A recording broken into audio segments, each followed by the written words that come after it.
Welcome to the Carter-Jenkins Center. We are planning for this series of lectures on Anna Freud's developmental profile and one on the metapsychological assessment of the adult personality to accomplish a variety of aims. Let me enumerate them for you. We are using this instrument that was developed at the Hampstead Clinic many years ago, essentially to teach you to think the way well-trained and experienced psychoanalysts think when they are considering the evaluation of a patient. Not only when they are considering the diagnostic evaluation of the patient, but the prognosis of the patient, and certainly when they are involved in the treatment of patients. Now, what that essentially implies is that analysts differ from the traditional way of looking at evaluations, diagnostic evaluations, phenomena, at what happens in therapy and so on, from other type of professionals. And the difference is this. Freud developed what is called metapsychology. And metapsychology is a way of thinking. It's a way of approaching any psychological phenomena in order to try to assess it to the fullest.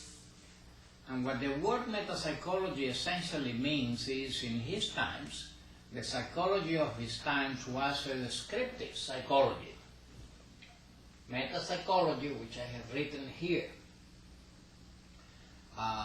in the blackboard, meta means beyond the psychology of the times. So what Freud said, when you are looking at a patient or a particular piece of phenomena, any kind of psychological event, you should think of it in metapsychological terms. And there are essentially 5 metapsychological points of view. And we are going to teach all of them to you because we are using this instrument essentially to demonstrate to you that it is based on these principles, and that this is not a form like ordinary forms in psychiatry, psychology, or social work, where there is a heading and then you feed that heading information. The idea of metapsychological thinking and the idea behind these clinical instruments is to teach you to look at phenomena in a degree of complexity that goes well beyond the descriptive psychology of Freud's early times. Now, we have had a lot of experience with these things, and we know that if done in the way we are going to try and teach this to you, it creates not only an enormous amount of knowledge in your own minds, but it will allow you to move comfortably between the theory and the clinical facts. And you'll be able to retranslate what you have said clinical into theoretical formulations, and use theoretical formulations. As you learn them, you will be applying to your clinical facts as you see them with your patient, be that in a diagnostic evaluation or in a treatment situation. So you must understand that when we are going through this developmental profile, which has a number of headings that you will see as we go along, the idea is not to feed them simply with information. You do that in the first 4 sections, which are strictly descriptive. But from section 5, 5th, section 5 in Roman numbers, you will have to start to think metapsychologically. And let me tell you what that implies. Incidentally, those of you that are taking this course will receive a copy of Anna Freud's Developmental Profile, as well as a certain amount of bibliography that you will need as you go through these lectures in order to be as well informed as you possibly can be. And that is why we were telling you a moment ago that we have several aims. One of them is to teach you how to analyze things and to teach you to think metapsychologically. But not only, we are going to give you a kind of abbreviated but very good overall view of psychoanalytic theory, and particularly theories of development, which are so essential for the diagnostic of children and adolescents and of course adults, and are so essential when you are treating a patient, whatever age the patient may be. So, in that brief psychoanalytic course, you will learn the essentials of psychoanalysis in an abbreviated form, but as I just mentioned, with a very good overall view of most of the things that are absolutely essential for you to understand a patient in psychoanalytic terms. This is like the bone structure of the human body. You may have to add a little flesh to it by reading here and there and adding this, that, and the other, but essentially it gives you the human bone structure on which then you can build. So that will be a second aim of this series. Let's go to the metapsychological points of view. As you see, there are 5 metapsychological points of view. 4 of them, the first 4, were developed by Freud. The 5th one, which is called the dialectic point of view, was in fact added by Heinz Hartmann after he wrote his book, which many of you may be familiar with, and if you are not, I highly recommend that you read it, called Ego Psychology and the Problem of Adaptation. And we get to that point of view in a moment. The first point of view is a dynamic point of view. So what Freud was meaning here is that psychoanalysis is a theory to understand the human mind and the human personality and human activities and human conflicts. And he thought that beyond the developmental aspects of the theory, particularly in terms of psychopathology, but not only in terms of development, because there are developmental conflicts out of the resolution of which the personality developed, the psychoanalysis needed to take a very close look at conflicts. And conflicts in psychoanalytic theory is not like problems in real life, where it may be a difficult decision to make because you have 2 choices, but you know the 2 choices and you just have to make one of them, and that may be indeed very difficult. Conflict in the psychoanalytic sense of the word means that one of the elements involved in the conflict, be that on the instinctual side or on the ego-superego side, is unknown to consciousness. And that's why Freud said that these conflicts couldn't be resolved, like problems can be resolved, because you couldn't bring the 2 parties into the table of consciousness. Only one of them was conscious to the personality. That could be the instinctual side, or it could be the ego-superego side of it. But the other element, whichever one was acknowledged by consciousness, was absent from our ability to see what side of the conflict was. We couldn't do that. So, the dynamic point of view then means that when you look at the situation of conflicts, you try to describe the forces that are involved in that conflict. And in a conflict, at the very least, there are two forces clashing with one another. It may be an instinctual drive trying to reach consciousness where maybe the ego and the superego don't find it acceptable, and then they clash and try to stop it getting into consciousness and becoming an act of behavior, a piece of behavior that will be unacceptable, let's say, to the conscience, to the superego. That's a conflict. And in that case, there might be two forces. But many conflict has many forces on both sides. And what Freud is saying,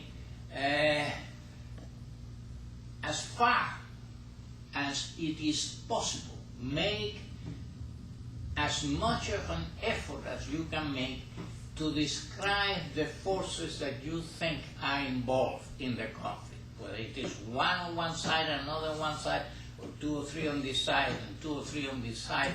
Make an effort to try and clarify to yourself what is the nature of the conflicts, what are the forces involved. That's the dynamic point of view. Obviously, of the clash between these forces, then there is a resolution like in physics. If you have two forces in this way, the resultant force is in that direction, and it is the same. There is a clash, then there is symptom formation, which is a compromise between these two groups of forces. So that's the dynamic point of view. But it not only applies to situation of conflicts, it applies to any psychological phenomena that you observe or any piece of behavior that you observe in the patient. If you are trying to understand it, you need to understand the forces that are involved in the sense of the dynamic point of view in this action. So that's one of the points of view. The second point of view of metapsychology is the topographical or structural point of view. And what that means is that if Freud described several models of the mind, and the two that are more commonly known and more commonly used because of this clinical relevance is the topographical model and the structural model. The topographical model simply means that the mind was divided into a conscious part, a preconscious part, and an unconscious section. And the conflict then was between the unconscious, preconscious elements with consciousness, and that there was a censorship between the unconscious and the preconscious, and even between the preconscious and the conscious. And if these forces were not compatible with what is acceptable in consciousness, and of course represented in part by the superego, then they have to be stopped. And they are stopped by means of what you are familiar with the name of defenses, which later on we will describe in good detail. So what this means is that you look and say, what are the structures that are involved in the conflict? Or what is the topography of the forces involved that you already have in mind, whether it is these symptoms and this opposition of the superego to the gratification of these symptoms or whatever it is. You have to say, this belongs in the unconscious, this is in the preconscious, conscious area. Or later on, when Freud substituted, because of the difficulties in using the topographical model to describe clinical phenomena, when he substituted it for the structural point of view, that happened when he published in 1923 the book on the ego and the id. Then the conflict was described in terms of where does these forces belong? Into the id, are these ego defenses, are these superego attitudes, and what the clashes between these forces can be retranslated at the same time into clashes between the different structures, whether the conflict is between the id and the ego superego, between the ego and the superego, or the conflict is between two different superego ideas. That's what is meant by the topographical or structural point of view.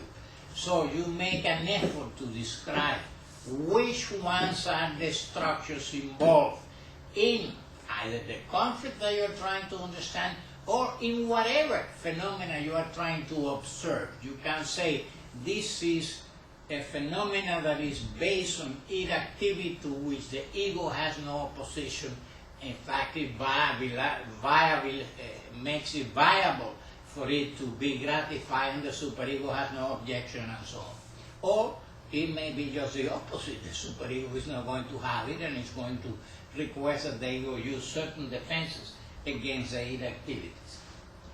So that will be the topographical or structural point of view. And as you see, the complexity of the phenomena that you are trying to understand or describe is becoming greater, is giving you a better understanding not only of the forces that are involved, but where these forces belong to. And so you are getting a much better idea, little bit by little bit, of where these things that you are observing or trying to understand belong. The third point of view is the economic point of view. And what that means is that in psychoanalysis, we operate with a theory that involves energies, and we don't have unlimited psychic energy. In other words, we function as we have a certain amount of psychic energy that is available to us at any given time and that we can spend any way we like or any way we need to spend it. But if we spend it unwisely, then we have become poor in terms of psychic energy, which means we cannot do efficiently our work that consists of neutralized activities. Now, the economic point of view is extraordinarily important because essentially what it means is that you have to make some assessment as to what the intensity of the forces involved, or let me describe in the dynamic point of view and for the place where they belong in the topographical and structural point of view. What is the intensity of these forces? Clearly, certain things that are not highly cathected, that don't have a strong cathexis attached to the idea, don't become a conflict that the ego is scared of or the superego objects to. For example, if somebody irritates you and you get a feeling that you want to hit them, but on the other hand, the feeling is not all that strong, then your ego knows that it can control. It's a wish, it's a fantasy that crosses through your mind, but it's one that the ego is sure that it can stop you from doing. If on the other hand, your reaction is so intense and overwhelming, and so strong, so intensely affected the idea of hitting the person, then the ego and the superego may become alarmed about it because they may not control that amount of intensity, that amount of energy that has been released in relation to this particular situation. So the economic point of view is very important because behavior by humans is motivated by forces of which they are not aware. And if the intensity of the forces is very strong, the behavior is unavoidable. If it is not very strong, the behavior can be controlled in other matters. And of course, this type of behavior sometimes go in directions that create conflict, are maladaptive or sociopathic kind of tendency and lead to a large number of difficulties.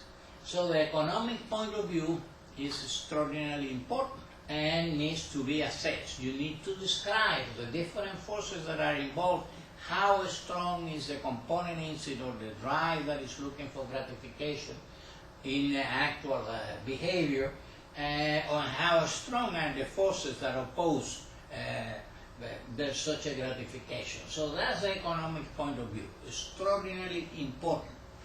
On the other hand, remember what I told you, psychoanalysis functions on the basis of the theory of energy, which is renewable, but is limited. It's like if you have a salary of so many thousands of dollars a month, which let's say $3,000. That means that essentially you can spend $100 a day. If you spend $200 the first week, you are running short of money. And this is the same in terms of psychic energy. If your psychic energy is spent, let's say, in defense activities against conflict that the ego and the superego fear, then your capital is employed to restrain these forces, and your energy for other activities, neutralize activities like doing your schoolwork or your work as a professional, as an adult professional, gets handicapped because you lack the energy. Your psychic energy is all being employed in the situation of trying to handle the conflict. And of course that handicaps the ego. So it's the same situation.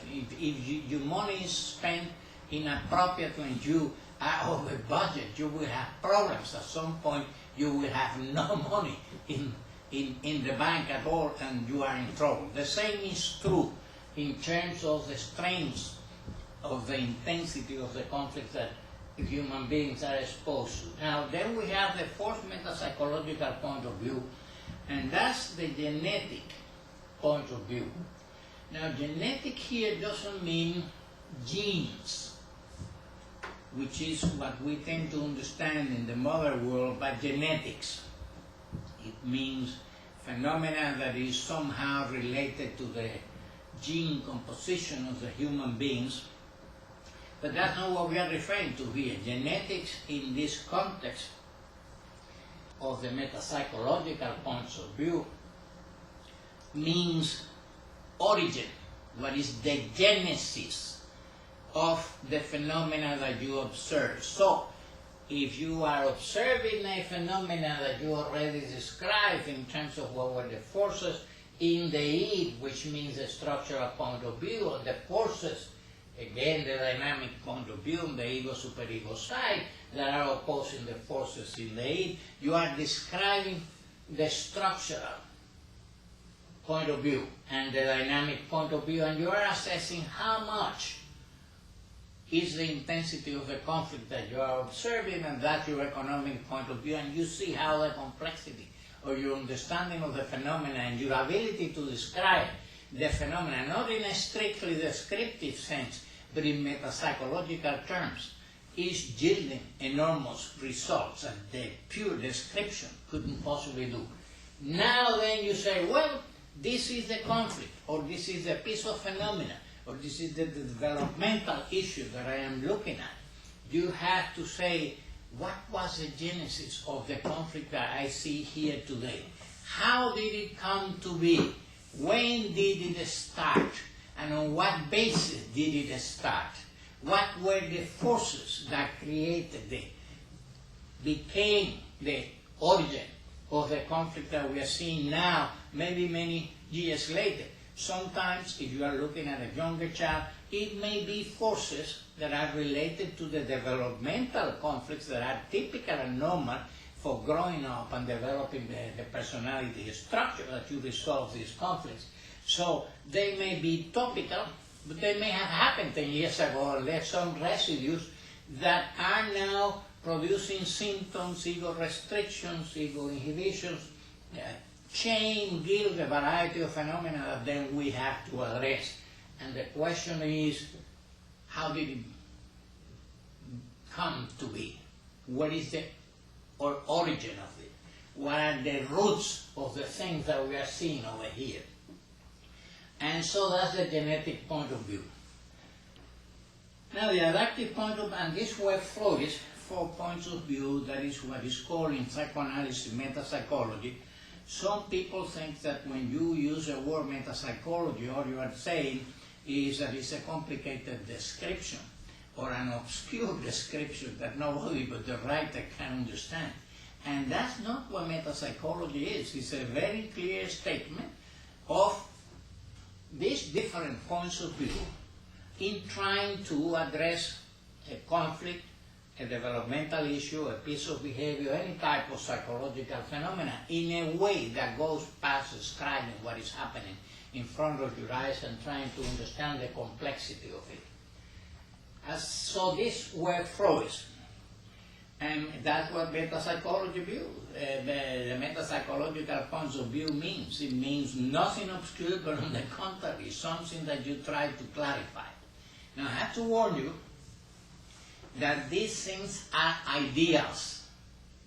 In other words, perfection belongs only to the gods, not to psychoanalysts. But psychoanalysts can try as hard as the knowledge and ability and education permits to reach as close to the ideal, if not the ideal itself, as possible. So these are ideals, and you do the best you can with them. Now, the best you can obviously will be different according to what kind of training you have, what kind of experience you have, what kind of teachers you have, and what kind of talents you do have, and how much effort do you put in developing your skills in this area and your skills in understanding. So, the adaptive point of view was, as I told you earlier, developed by Hank Hatchman after the publication of his book on ego psychology and the problem of adaptation. That was a book that was first published in German in the late 30s, and it was so much ahead of its time that for 40 or 50 years people essentially didn't understand what Herman was saying. But it's an excellent book. It now is understandable because our knowledge, he was ahead of most people in the amount of knowledge and ability to conceptualize this phenomena that he had at that time. And now we have caught up with him and can understand and see what he says, because at the same time other branches of sciences have developed sufficiently and become familiar enough to most of us, so that what he was saying there at that time in the late 30s and seems obscure and difficult to understand is very simple to understand, and it's a very enormous contribution to psychoanalysis.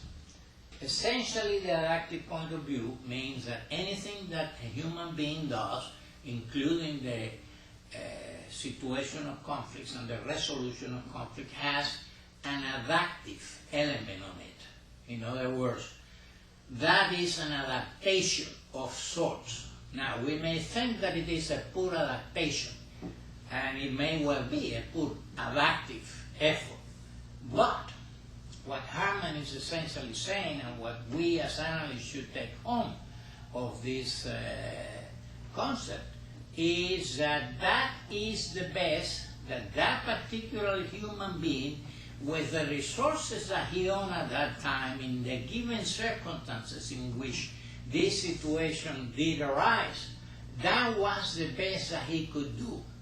And as such, we have to respect it, because if he had been able to do that better, to achieve a more adaptive, a more elegant adaptive resolution to the problem, he would have done so.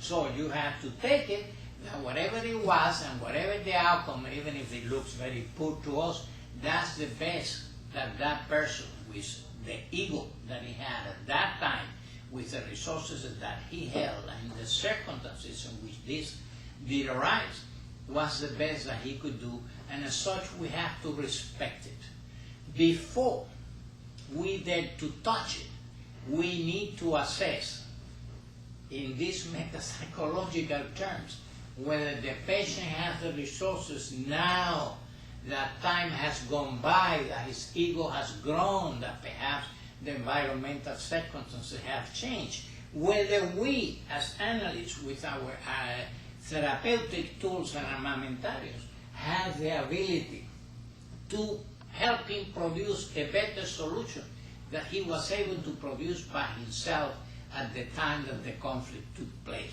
Remember that many of these conflicts take place very early on in life, which means that the ego resources are limited But once they get established, they are there, they become unconscious, and they live forever.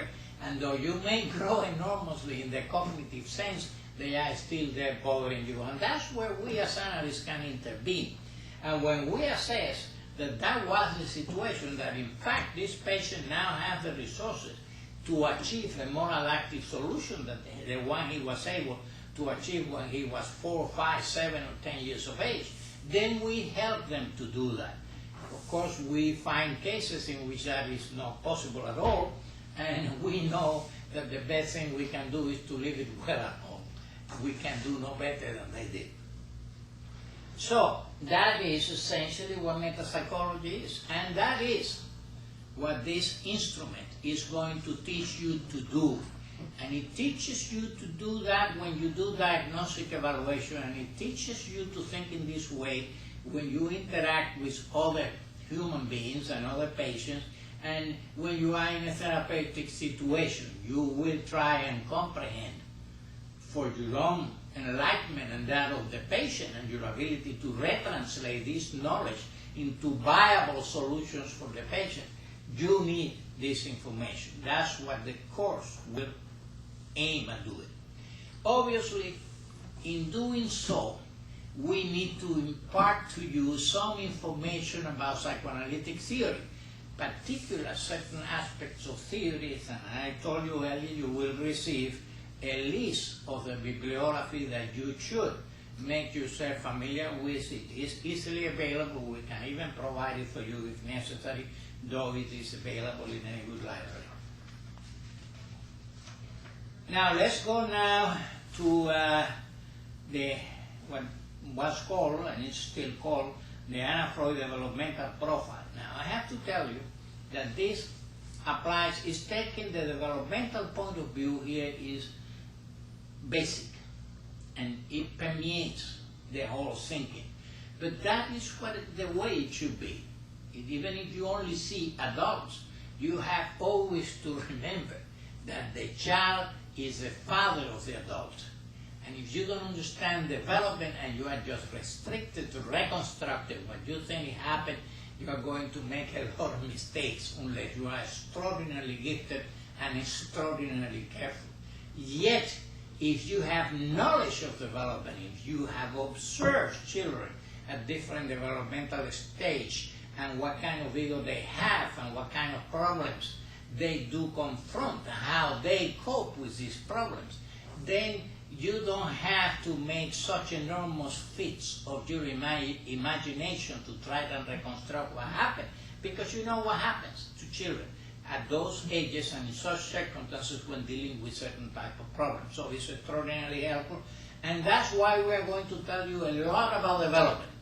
How the sexual drive develop, how aggression develop, how the ego develop, how the superego develop, how object relationships develop, and so on. We are going to give you information so that you can use what you observe in the patient and retranslate it into this language, and then assess the patient metapsychologically with all of these points of view in the background of your mind. So, this one was particularly devised for children, but it doesn't mean to say that it can only be used in children. In fact, it can be used in anyone.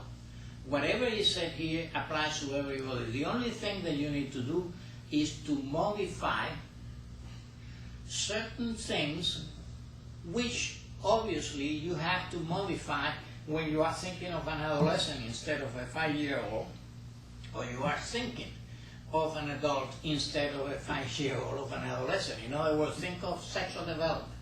One of the things that you will be asked to assess is where is this people's sexual development gotten to? What level of maturity sexually has it reached?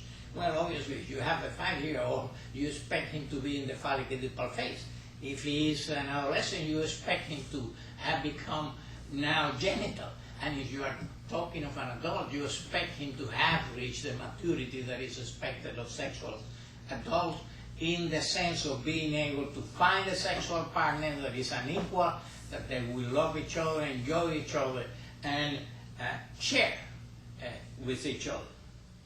So obviously you make the necessary modifications, and towards the end, when we have finished with this form, which is more directed toward children, though it can be used in any age group, we will bring the metapsychological assessment of the adult personality, which is exactly like this, except that it tells you where you expect to find an adult rather than where you expect to find a 2-year-old or a 5-year-old or a 10-year-old or a 15-year-old, which is what we are going to do at this point. So we are going to round it so that you have the whole of development in front of you. Now, as I told you, the metapsychological assessment starts in section 5. Before you can do any assessment in the metapsychological sense of the word, these 5 different points of view, you need to collect some information, and that information is descriptive information. And this section of the profiles are the only one where you don't have to particularly strain your mind. You just collect the information in a sensible manner, like any clinician will do, which is relevant to the purposes of your goals, and that's about it. You will start to organize that information a little later once you have all you need.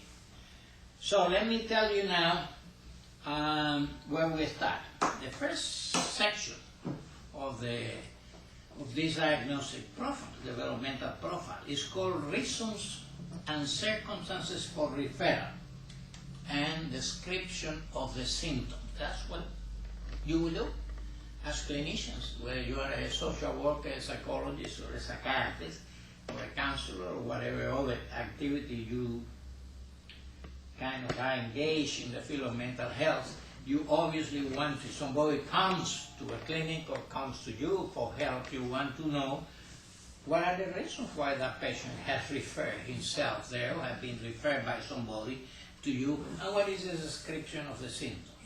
Now that obviously, and we're talking now of children, adolescents, and adults, will include whether the development is arrested. You've seen somebody that is arrested behind the place that he ought to be, whether he what are the behavior problems that are manifested, what anxiety this patient is suffering from, what kind of inhibitions or symptoms he has, what kind of affects are modifying him, and so on. You describe all of that. Now, the most important symptoms, frequently, at the diagnostic stage, that is, diagnostically speaking, are generally not given as reason for referrals, or frequently not given as reason for referral.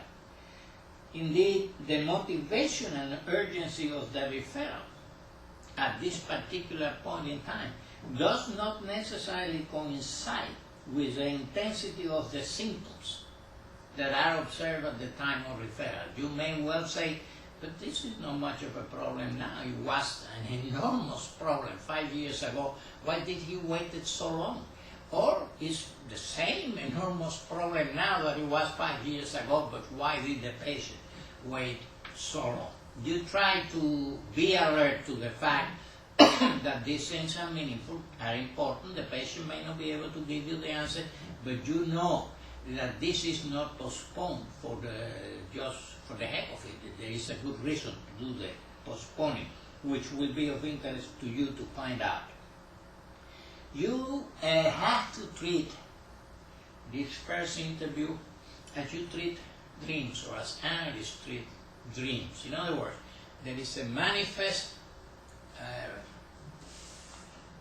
expression, and there is a latent phenomena that is not. Like in dream, there is a manifest content, that's what you dream, whatever the craziness of the dream may have been like, and behind that there is a hidden meaning that the patient can give you, but if you have the experience and the knowledge of dream interpretation and so on, you can then gather that information, particularly if the patient produces a few associations to the dream. So you then pay a lot of attention and try to make a distinction between the manifest reasons and the latent reasons for the referral. And you, of course, will note this down. Now, if you are talking of a child, even an adolescence, very likely, though, you're talking of adolescent, the sequence in which you collect the information may be different. You may talk to the adolescent first and the parents, or if it is a small child, obviously you will talk to the parents first, and then observe the child and talk to the child. But whatever it is, whichever form you choose to go about this, you look at the child reasons, if he can give you any, including these manifest and latent reasons that I was referring to, for his wanting to come and see you, or why he is being brought to see you. In other words, you want to know the child's attitude to his symptoms, his illness, and the treatment, if at all possible, and that should be noted. Now, that's the first section. The second section, which again is descriptive, is giving you descriptions of the problems of the patient. This is description not of the symptoms that led to the referral and so on, but it's a description of the child, the adolescent, or the adult, himself or herself. In other words, here what you want to describe is the personal appearance, is it congruent with the situation, is it congruent with his age, is it congruent with his social status, things of that kind. You want to assess the mood. What kind of mood is this patient on? The manner. What kind of manner does this patient shows you? And what are his usual behaviors in everyday life as well as during the diagnostic interview. So you fish around a little bit, and obviously you do that according to the age. If it is a child that is in a school, you may need to talk to the teachers or get information from the school and things of that kind. If it is an older person, you may have to, let's say it's an adolescent, you still may need to talk to the parents frequently. If it is an adult, obviously he is quite capable of giving you a certain amount of information, which doesn't preclude, if he agrees to it, that you can talk to his wife or somebody else, even his mother if it is around. But generally speaking, he's able to give you the information. Now, you should note, because frequently there is more than one interview in this. Indeed, in many places there'll be a social worker that will take some of the information, a psychiatrist will do, take some of the diagnostic evaluation and things of the kind, and a psychologist may have been a participant in the procedure. And so you want to know, if that is the case, whether there was any change in the behavior of the child or the patient between the first and the other interviews that took place. This is important, the attitude of the patient to being confronted with a professional and how he presents himself, and whether you see that they have become more defensive or more anxious or more ashamed, or whether you see that they have kind of moved forward somewhat and look for more information and become more cooperative and so on. These are all signs that will help you when you are trying to formulate some kind of prognosis in your own mind and the possibilities of treatment. You want to note any response to the verbal interventions that you may make to lessen anxiety or to lessen any other kind of affects, or to put the patient at ease. All of this is obviously very, very important and significant. And then, once you have done that, you obviously put all of that there. You are not doing anything with it, you just collected it. Now you are going, later on, as I told you, you are going to organize it in metapsychological terms. Now, the third section in the profile concerns the family background, which means past and present and personal history. And the family background, whether it is a child, an adolescent, and an adult, it's important. Take a child, 7 years old. It's not good enough just to say what his background is today, but what it was through his life. In other words, he may have been fostered and now is adopted by a family, but he may have a history of many changes before, or he may have been raised by his grandmother because the mother was working, and so all of things are relevant because it may be that the grandmother is actually his primary object, that he lost her when the mother stopped working and got into the care of the children in a much more active manner. So by family background, you don't only mean the background of today, but the background of the past. You have to come that, because there may be any number of things that could have happened which will be very significant in terms of development of the child, both of his subject relationship, his ego development, his defense style, the way and the attitude that he has to his different instinct and component instincts and so on, because everybody is different. And then you look at the personal history. In other words, you want to know, not in a tiresome kind of manner. By now you have an idea of what is in the problem of this patient and the rest of it. You want to know the personal history of this patient, particularly insofar as it is relevant to what he is now, to what he has become as a person, what kind of personality that he has, or the ailments that he has, the illness that he has, the symptoms that he has produced, the inhibitions that he manifests, and so on. So that's the family background. Now, interestingly enough, the family background should include pets, because they are part of the family frequently, and sometimes in certain circumstances they may have played a very significant role. So that's section 3, and all of you that are professionals in this field are well used to handling these things. Now then there is section 4, which is called possibly significant environmental circumstances. In other words, what, and notice that what we use is the word possibly, significant environmental circumstances, because as professionals with some experience, not only ours, but the experience of the field, and other professionals that preceded us, we have developed certain ideas as to what is the relationship between this cause and this effect. And frequently they are quite correct. If this happened, this is the effect of it. Frequently we are wrong about these theories as well. And the profile is at the same time that it helps you to develop your thinking skills, your diagnostic skills, your prognostic skills, and your treatment evaluation skills. It's a research instrument that collects information. And because of that, then this possibly significant environmental circumstances is put in a very tentative manner.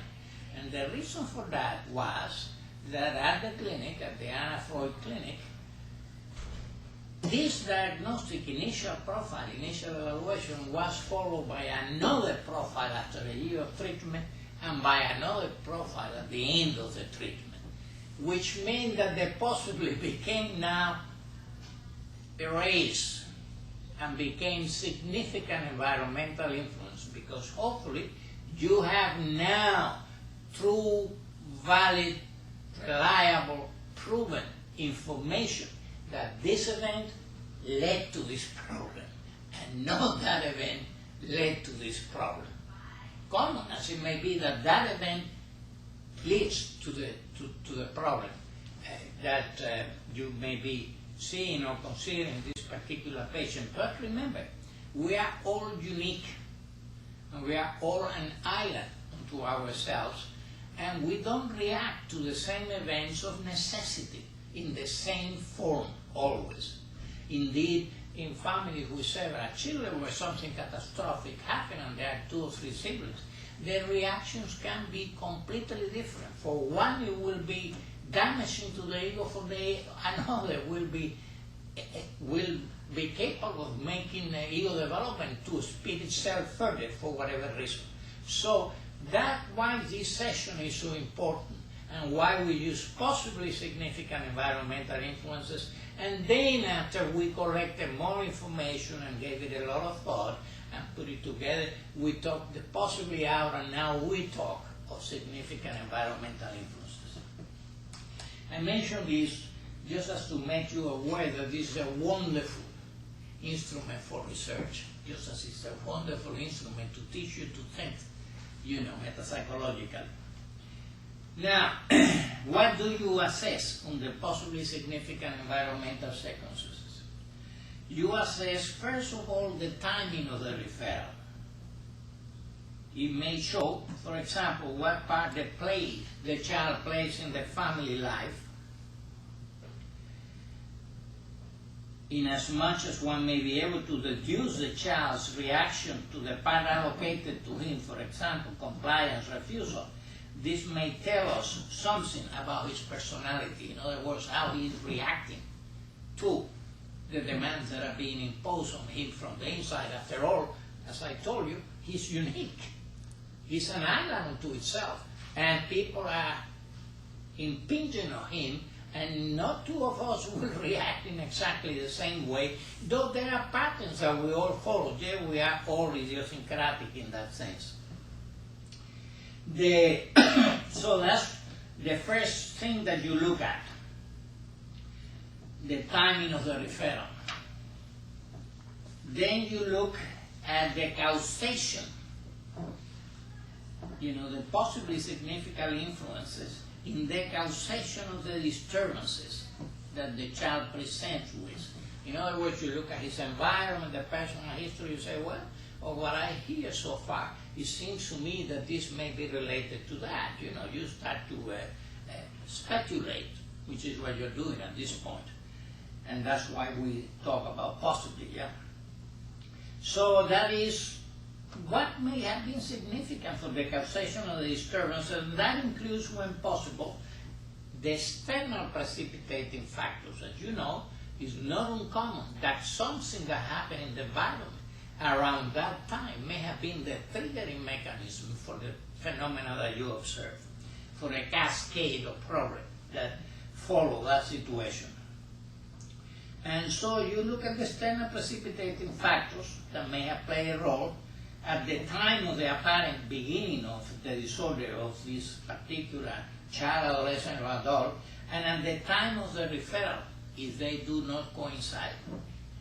Those relevant factors, and this is the other thing you look at, those other relevant factors, different from external precipitating factors, that during the course of development or at specific points of development may have contributed to shape the personality in its psychopathological as well as in its normal aspects. So that's point B. Now, you want to know the significant environmental influence that play a role, favorable role, or not so favorable role perhaps, in stabilizing influence, in stabilizing the patient, in making things better, in allowing for movement forward and so on. So one tried to describe within this whole picture that we are confronted, what were the possibly factors that may have acted in a constructive manner in spite of the difficulties that the patient presented. In other words, there were any possibly stabilizing and favorable influence. One needs to pinpoint what has been and is favorable and healthy, not only in the patient, but in the family.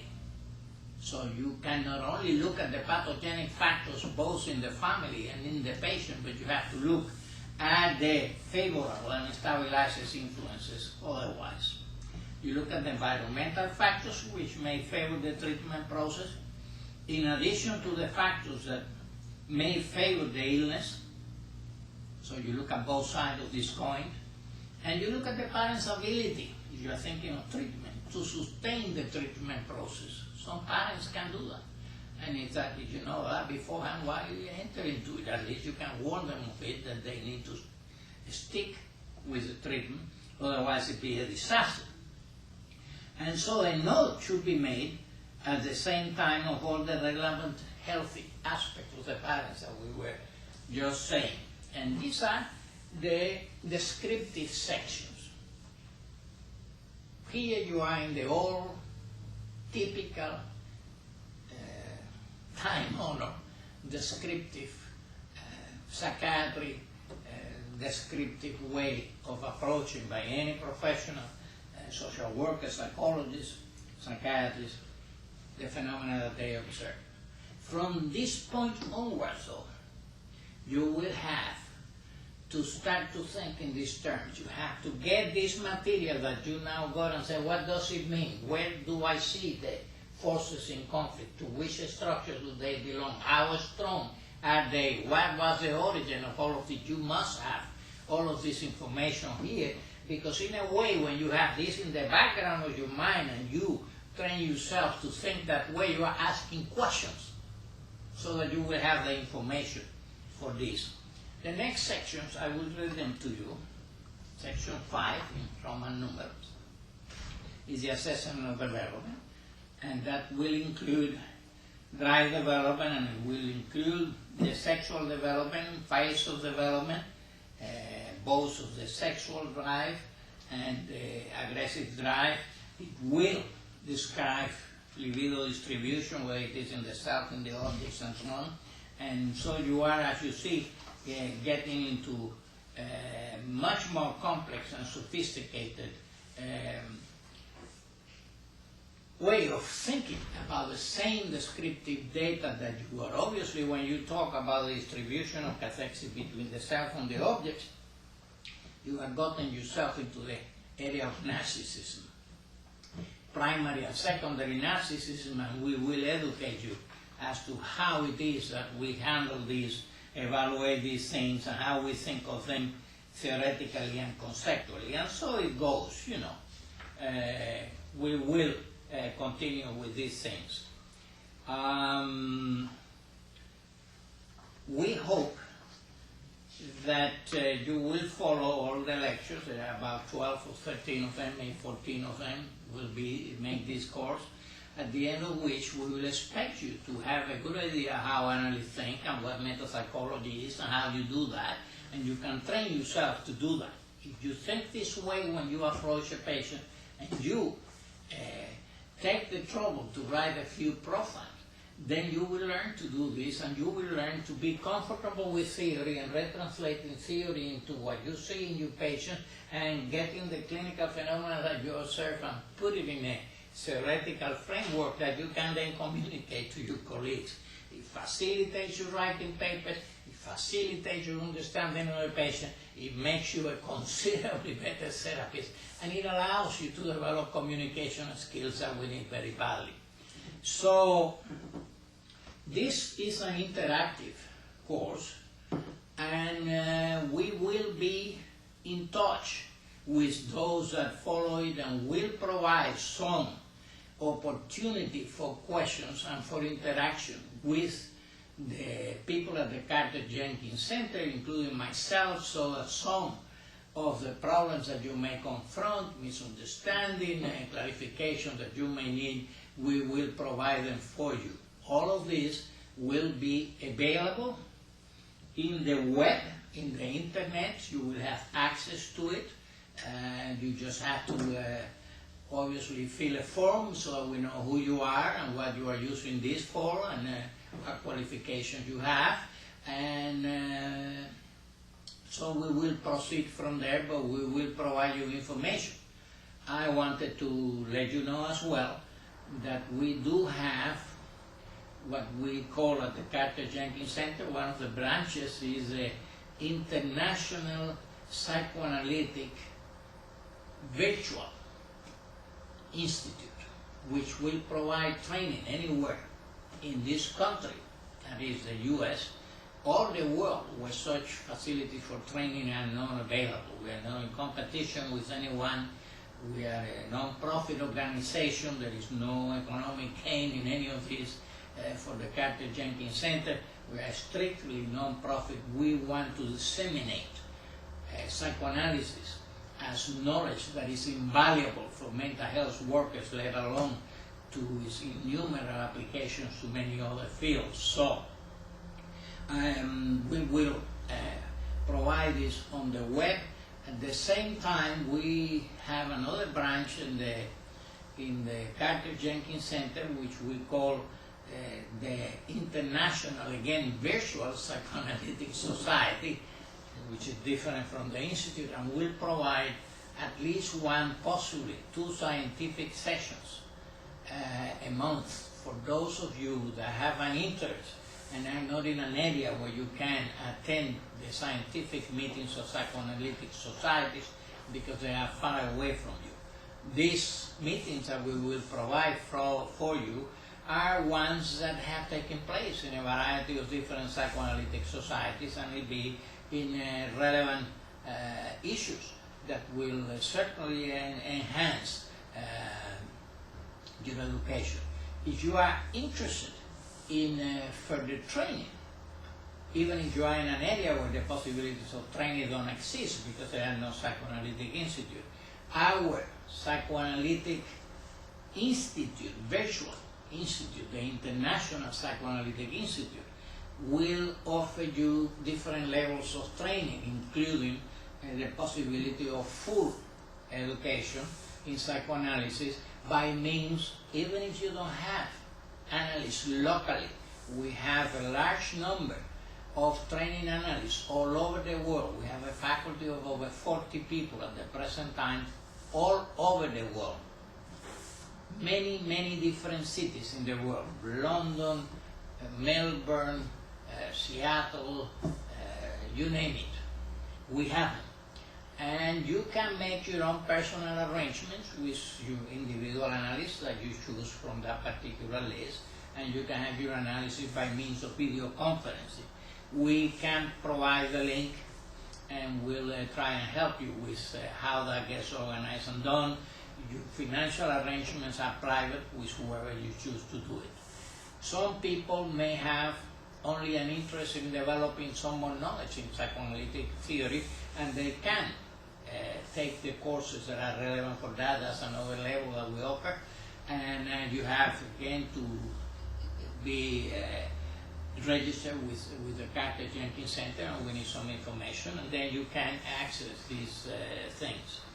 Finally, you can as well ask for, if you are interested, you can ask for the psychoanalytic supervision, in other words, to be supervised by psychoanalysts in some of your cases to increase your dynamic psychotherapeutic skills.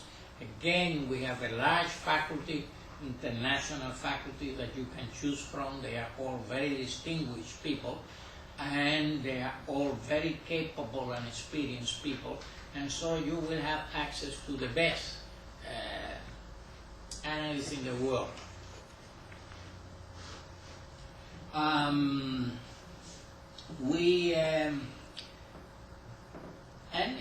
The other level is just full training, in which case you will get the theoretical education, you will get the supervision of 3 cases, and you will get your own personal analysis. We are a freestanding institute. We are not associated with anyone, though all of our members are members of the American Psychoanalytic Association or the International Psychoanalytic Association, of both. As I stated earlier, we are non-private. We are a private, non-profit corporation. And so, we depend on the generosity of people that may benefit from these services. So if you are in a position to help with some donations to maintain these programs that are quite expensive to run, we will be most appreciative. So this is the introduction to the course. Next time we will get into the meat of the subject. Thank you much.